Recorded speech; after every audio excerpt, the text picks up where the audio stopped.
I'm Ashleigh Lang, the Adoption Specialist here at West Valley Child Crisis Center, and I wanted to talk to everyone today about the process of adoption. So after you have become certified to adopt in the state of Arizona, you will be transferred to myself, hopefully, or one of the other adoption specialists, and we will start you on the journey. So the first phase would be looking at profiles. Profiles will be sent to you of eligible children in the state of Arizona that are free for adoption.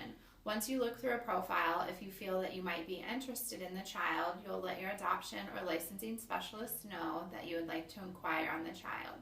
The specialist will then send over your home study to the child's caseworker.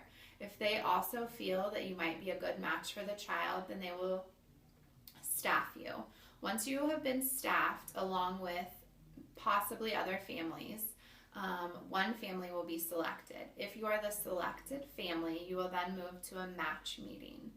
Prior to the match meeting, you will be provided with a large redacted file to look through of all the child's previous medical, health, school, any other of their records bringing them into care, birth records that you're able to go through so that it is a full disclosure going into the match meeting.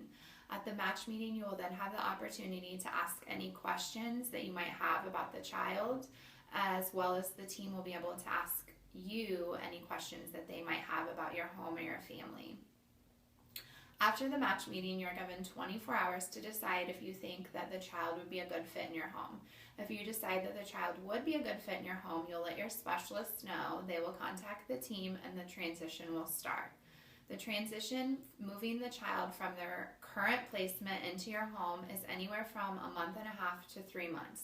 This depends on the child, the family, a ton of different situational factors, so it's hard to say, but ideally it runs about a month and a half to 3 months.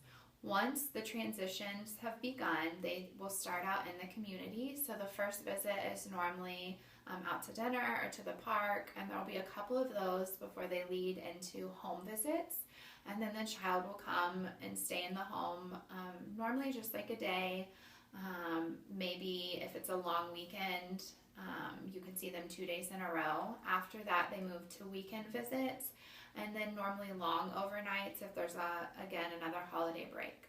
After you've had several community and home visits and overnight visits, then they'll do the transition.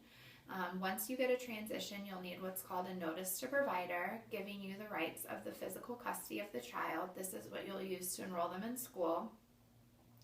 They'll do the placement move, and from the date of the notice to provider and placement move, you have 6 months with the child in the home before you can go to adoption. Once the child's placed in the home, your licensing or adoption specialist will begin coming to your home weekly for 4 weeks, and then monthly thereafter until the adoption is finalized, which again takes about 6 months. Once the adoption is finalized, you guys will go to court, you will get your subsidy paperwork, everything will be signed in regards to name changes if that's something you wish to do, and then your case is closed and you guys are one happy family.